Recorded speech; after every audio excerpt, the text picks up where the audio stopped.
this is the number 6 seminar for our series for this year. We are very honored to invite the founders for the One Word, One Book project. They are going to tell us about their project and then about the books they selected in honor of the AAPI Heritage Month in May. So I will let them start. Hi, everyone. I'm June. I'm here today to talk a little bit about the One Book, One World project and who we are and why we are doing it. So the idea first came from a conversation between a group of parents. You've probably all heard of the Black Lives Matter movement. And every year in February, which is the African American History Month, schools will have projects surrounding Black history. So we were just thinking, how come we've never heard of the school doing such a thing about Asian American History Month? This is a question we should ask ourselves because for the most part, Asian American community has remained silent and we never really fought to have our history included in school curriculums. Illinois just recently passed a bill mandating Asian American history in schools. Despite some imperfection of the bill, this is a huge step for Asian American as a community. I don't know how many of you are familiar with AAPI Heritage Month before this year, but to be honest, I only learned about it after my conversation with the founder for this project, Jolie, who first told me about her idea of this book drive. So here's a little bit background information about the AAPI Heritage Month. AAPI stands for Asian American and Pacific Islander. It was originally APA Heritage Month or Asian Pacific American Heritage Month. And then it was officially changed to AAPI in 2009. And why did they choose May? May was chosen to commemorate two things. The first Japanese immigrant arrived in the US on May 7, 1843. And the Transcontinental Railroad was completed on May 10th, 1869, where a majority of the workers who laid the tracks were Chinese immigrants. This commemoration was first observed in 1979 as Asian Pacific American Heritage Week for the 7-day period starting from May 4th. And May was officially designated as Asian Pacific American Heritage Month in 1992. If you want to learn more about AAPI Heritage Month, here are, you can go to their website. There are tons of information on this website. Just make sure don't get overwhelmed because there are really a lot of documents and events and all sorts of information that you can find. And then there's also the National Archives where you can find documents that display information about Asian Pacific Islander immigrants and their experiences in the US.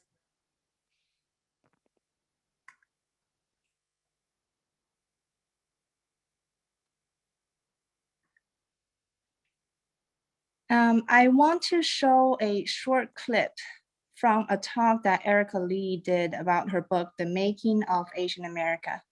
This book is included in our recommendation list.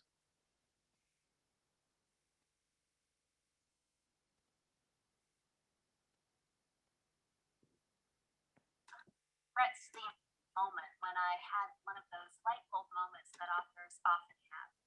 I was taking a college course in California history major, and we were going through the steady events of the California Gold Rush, the genocide of Native Americans, the migration of so many different peoples that came into California.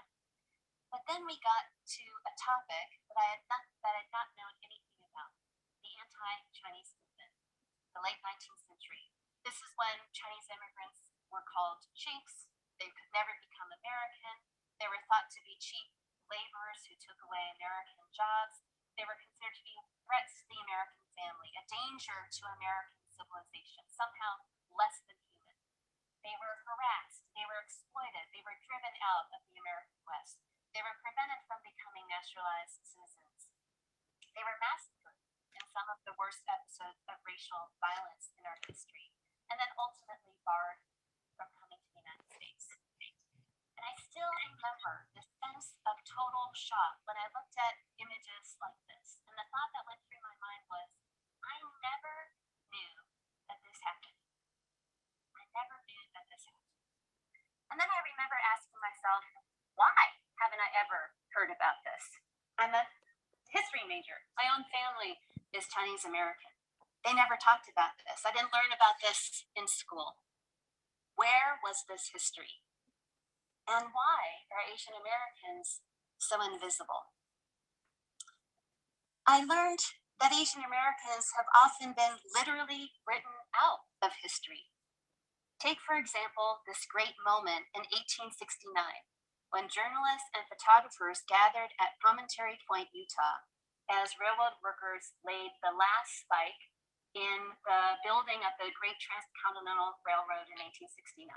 So Chinese railroad workers were 90% of the labor force that built this railroad going from west to east. But when it came time to commemorate this moment in history, and journalists and photographers were gathering all of the important people to record this moment for posterity, the Chinese immigrant laborers were literally pushed out of the photograph. So they've been literally written out of history. And although I didn't know it then, the search for the missing picture, right? Who's not in the picture, the hidden Asian American histories, really put me on the path to do what I do today, to become a writer, a historian, and a teacher.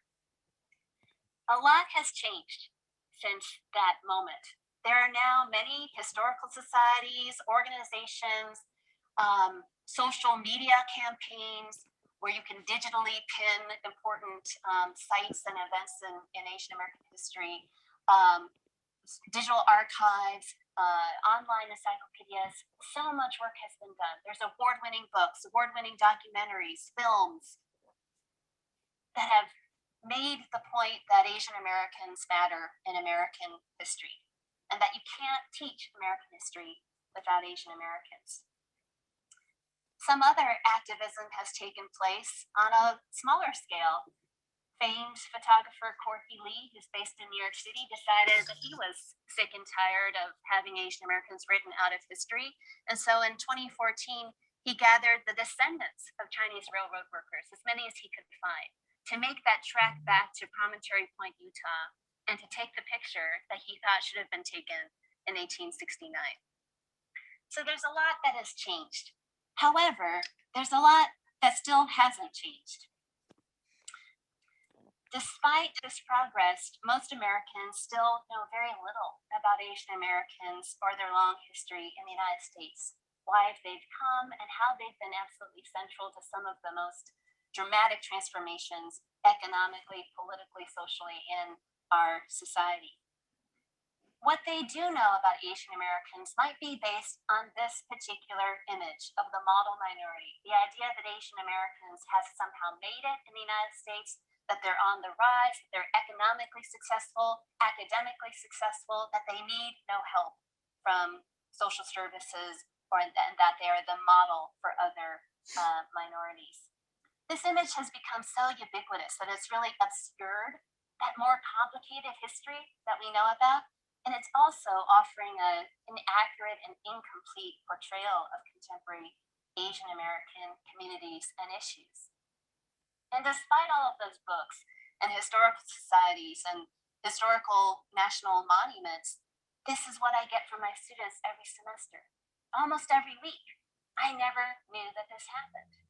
It could be Japanese American incarceration, it could be exclusion, it could be the hate crimes that affected Sikh Americans after 9/11. They still don't know this. And it's not just my students at Minnesota. I could be talking to students at some of the most elite universities in the country, to school teachers from the South, to New York City museum docents. There's still an invisibility of Asian American history. So this is just a short clip from her talk about her book. You can find this from the National Archive I will include this list, this link. If anyone wants, I will put it in the chat. So just like Erica said in her talk, despite so many social groups having worked on promoting the importance of Asian American history, many Americans still don't know much about the AAPI community, about our contributions and aspirations, and our challenges and fears. And I think part of it is because they were not exposed to these things at a younger age. In my personal experience, schools that are considered to have a diverse community might do some decorations or activities to celebrate Asian culture around the Lunar New Year, but that's about it. They rarely talk about the history of Asian American and their experiences in America. Usually private schools do a better job at including diversity into their curriculum, but most public schools, due to limited resources or other reasons, can rarely afford to have a dedicated program on cultural studies or make their library collection as diverse as we would like. And that's where One Book, One World comes in. We started the project because we wanted to support our schools by donating collections of books that showcase diverse Asian American cultures and books that promote empathy and love. In addition to the books that we're donating, we've also put together an extensive list of book recommendations and sample lesson plans for the schools to use. We hope by doing so, schools and teachers will be encouraged to promote these materials and maybe consider using some of them in their classroom. Children's books play a critical role in developing individual values concerning life and human reality. Books are mirrors where children see a reflection of their own life and they feel a sense of belonging. Books are also windows. It provides a reality where children learn to understand and appreciate others. If a child only reads books that reflect themselves, that will become their reality, and it will be so much harder for them to accept anything outside of that reality as they grow up. However, you also can't just give children a history book and say, hey, go read this, because they're not gonna be able to digest that. And that's where the magic of children's books come in. They are engaging, easy to read, and usually have characters that kids can relate to in some way. They weave some of the hard to discuss topics into interesting stories. And when kids are exposed to these topics at a younger age through these windows, it's easier to lead them into deeper conversations as they grow up. It's important to fill a shelf or library with both books that serve as windows and mirrors. And there is so much more that books can do. Books are stepping stones. They are quiet corners. They are flying carpets for children's imagination. We started the book drive in a rush because we wanted to make sure our first donation can be delivered by May. And as you can see on our timeline here, we didn't really have a lot of time to go over every single book from the AAPI category before we had to announce this fundraising event to the public. But we hope this drive can serve as a stepping stone to raise awareness of the importance of including diverse books in school libraries. Our project is not coming to an end after the AAPI Heritage Month. Instead, it's only the beginning. And in the future, One Book, One World will continue to work in different channels to support youth development and promote diversity learning, whether it's AAPI or other minority cultures. So who are we? Most of the volunteers we have now are essentially just the first group of parents who sign up to help communicate with their schools. And many of them are also just the first one to donate money for the book drive. We have architect, lawyer, public school teachers, full-time moms, and many others who work in different fields. We gathered together with a common goal, that is to make sure our kids grow up in an environment that is understanding, respectful, and full of kindness. We have received support from organizations in many different industries. Some of them were totally out of surprise, and many of them are not from Asian American community. We are grateful for their support, but at the same time, we value all of the efforts our volunteers have put in. The things they're doing today will make a difference in the future. And I will pass on to one of our teacher volunteer, Mrs. Wong. She is on the book selection team, and she will talk about a couple books that we're donating and recommending to the schools.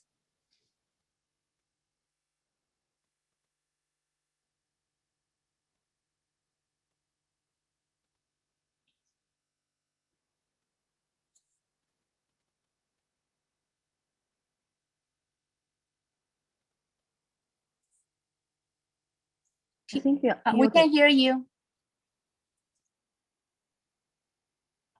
Okay, there we go. Sorry, I didn't notice that. So, hello everybody. Such a great honor to be here to introduce like how and why we selected those books. I'm one of the member in the book selection team. And the first web we kind of donated and selected 17 books. But we added some other diverse books in the later. And now I'm currently a public school teacher. Just as Xiaoying said, we had rarely hosted those activities, even though I'm in the public school. More like the Asia American teacher, they would host some activities to celebrate Asia American and Pacific Islander months, but definitely not as impactful as Black American months. So this is such a great opportunity to let those books into the school and let more a growing number of teachers has windows, has chances to use that. So today I prepared like 20 books to recommend it to everybody's here. Before I introduce the list, I would like to kind of let everyone think about it. Why would I select those books, and why would our as a team members, why would what would we trying to express through those books? So when we at the beginning we started the selection, we divided the book into fiction and nonfiction. So from my perspective, because we have multiple members trying to select those books for elementary level, for middle school level, and for high school level. So since I'm an elementary school teacher, I kind of keep thinking when I choose those books, what would I try to convey to my students? So here is where I am standing here. And what are those books related to me? So if those books kind of just a story, that's not really meaningful. That's just a story. When you read it, done, that's it. But we have different kind of purpose for those selections. So I think those books should be kind of convince first a group. I put it here, like what is the relationship between me and my parents and my grandparents. So that's a topic for my students, no matter that's Asia, America, or the students from other cultural background. The second would be what my relationship with my peers. How would my classmates perceive towards me? And the third would be what's the relationship between me and the whole world and the social environment here.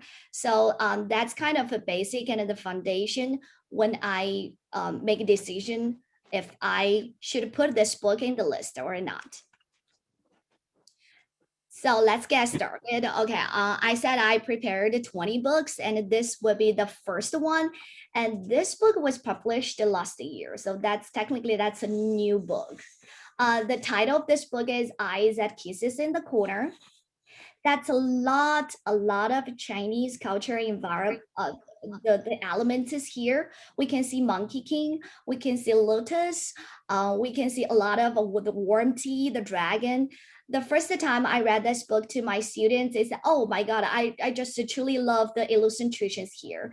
And one of my students, who is Philippine American girl, and she, after reading this book, she said, I just love this book because this book teaches me how to celebrate who I am.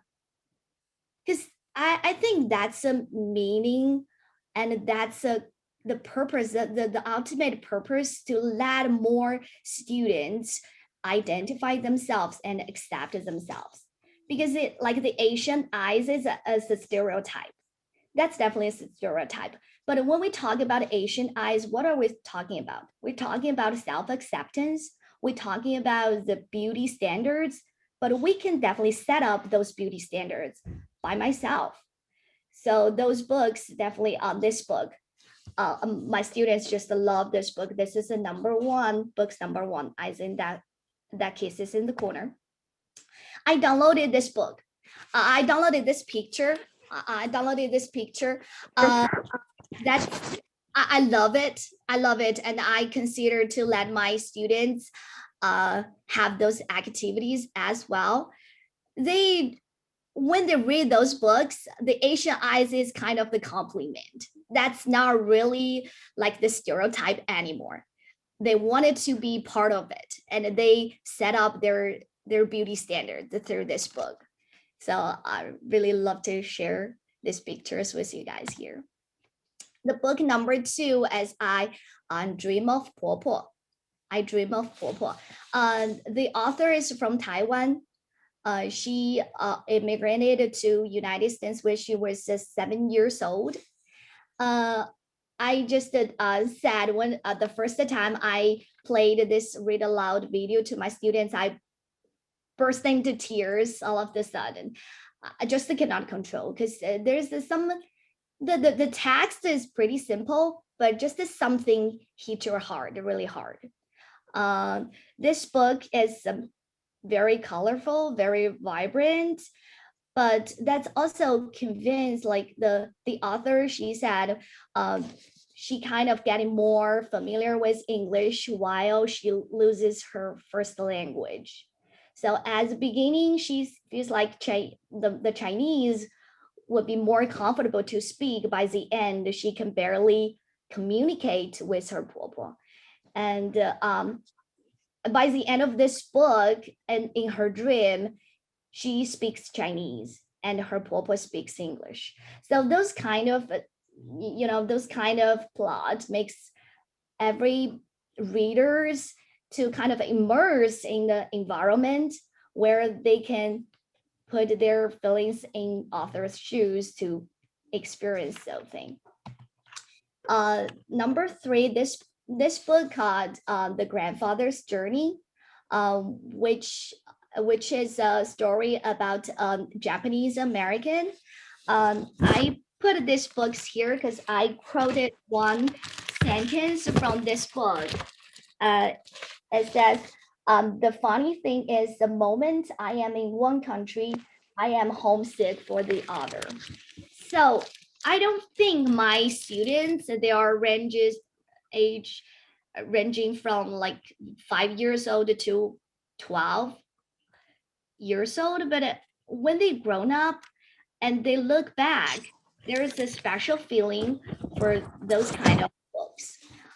There's a lot of things happening during those years, but you have special feelings for both your background countries and the country where you're studying down. So this is a number 3 books, Grandfather's Journey. And by the way, this is also the books has been rewarded the Golden Caldecott medal.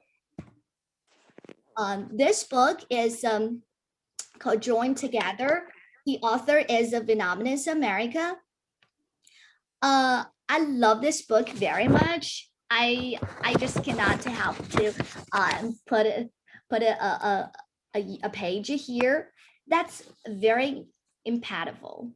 One is from the grandson. She visited his grandfather in Vietnam, and they cannot talk. They eat different things. They share different hobbies, but when they started to draw, they find each other. So we see each other for the first time through the brush, through the pen. That's also a very good book. And number 5 is Grandpa Grumps. This book is very cute. It's very cute. This girl is a Chinese American, and her grandfather visited their family from China, and that's kind of a saying like the love can be expressed in different ways. At the beginning, the grandfather's grumpy all the time, no smiling. By the end, they had a 蛋炒饭 together. They cooked a 蛋炒饭 together. Through the food, they connected and they built the bond. So this number 5, Grandpa's Grumps. And the 3 books, 6, 7, and 8. The first number 6 is Bila Cook's Style. It's kind of the talk about the food from South Asia. Number 7, The Name Jar. That's a story about Korean America. And number 8, Hush. That's a story about Thai American. So I put different books here because I want to, include more diverse culture books in our list. So this we also added like Indian, not really, Indian American books.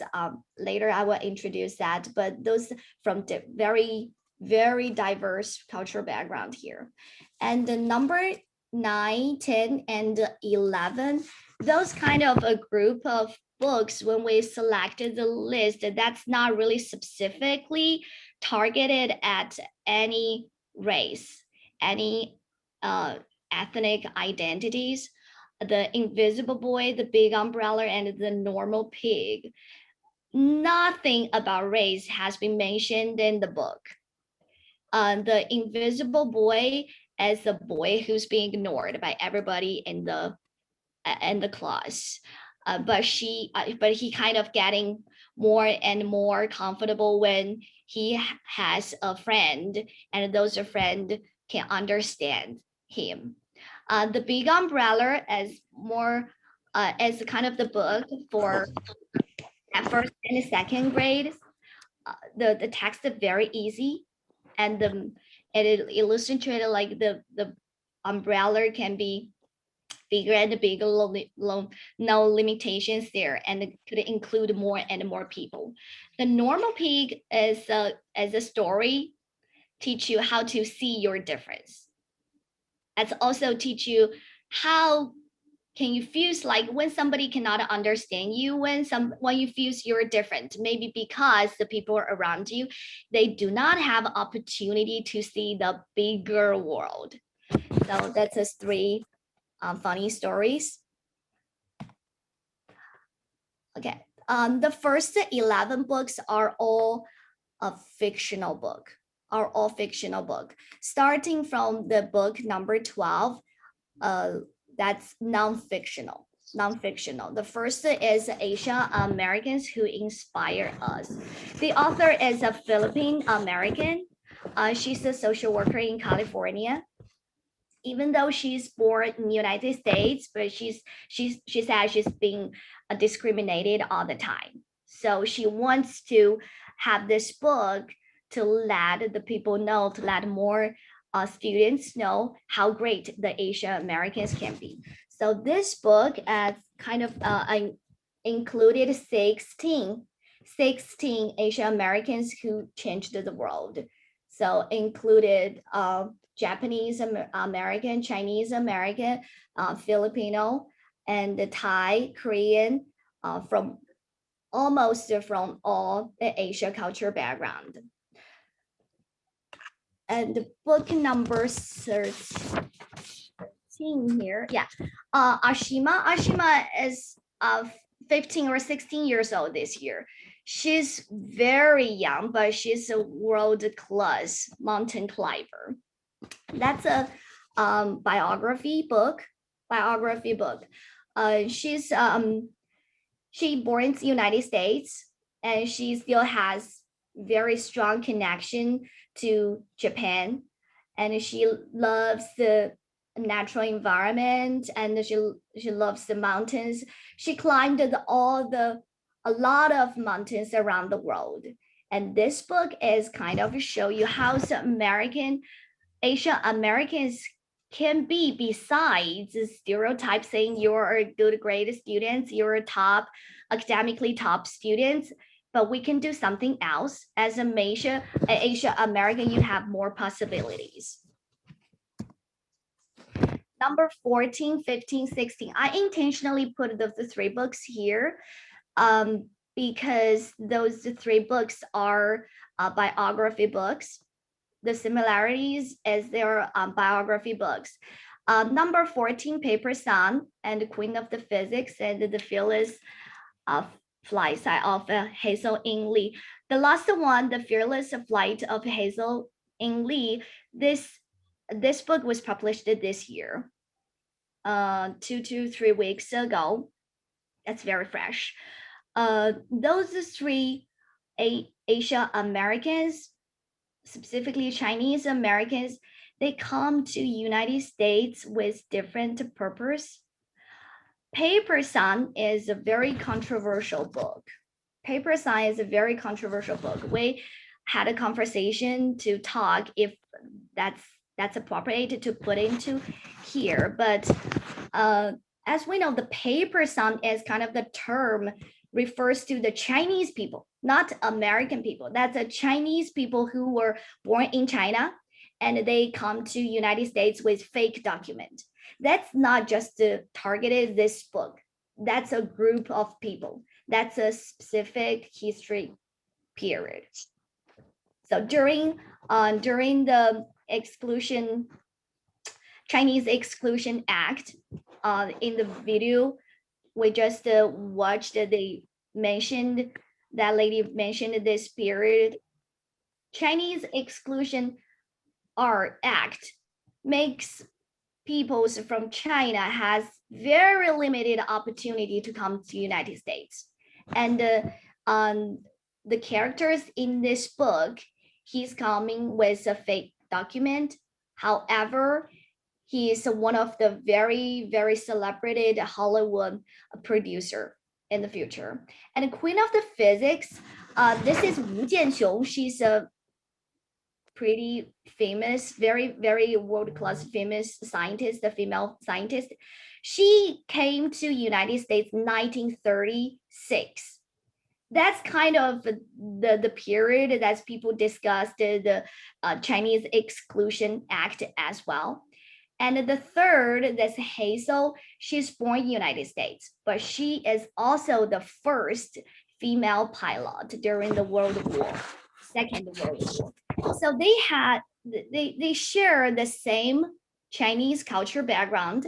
However, they come to United States. They had the different achievements, career achievements at the beginning. That's different, but there's the achievement that they just very amazing in the later. Number 17 and number 18 are two groups of books about the celebrations, like the holidays. Not just the Korean celebrations and the Chinese New Year, the thing that's also included the Thai, the full moon party celebrations and other kind of celebrations books. But these two books I put here because by the end of the book, they offered a lot of activities, handicraft or the recipes. That's pretty funny to involve the kids to do it. And the number 19, this book called Adventures in Asia Art. There's two kids. They explored the museum in San Francisco, and within this book, there is 15, I believe that's 15, let me see, 50, yes, 53 pieces of Asia art has been explored in this book. So through the eyes, through the lens of three cute girl kids, they find it a lot of interesting things about those arts. Not just the Chinese, not just the vase. There's a lot of like tang san cai, those kind of things. Number 20, I provided this book for my students, Asia Adventures A to Z, because very few students, they kind of have sense what Asia country in. Just they look at the map, they know Chinese are Asia, Japanese are Asia, maybe Philippines or Asia, Vietnam, but for the rest, they share very limited knowledge about it. So this book is from A to Z. They introduced a lot of Asia food and Asia architectures, the Asia cities through the letter A to letter Z.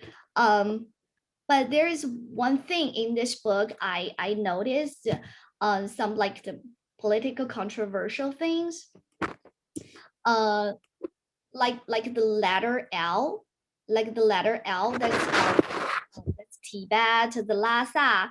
So that's an independently city. I just want to bring attention a little bit about it. Otherwise, it's a very great book as well. So in this book selection PowerPoint, I included 20 books here, 12 fictional books and 8 non-fictional books. A lot of books other books you can find it in our recommendation. Thank you very much. Thank you.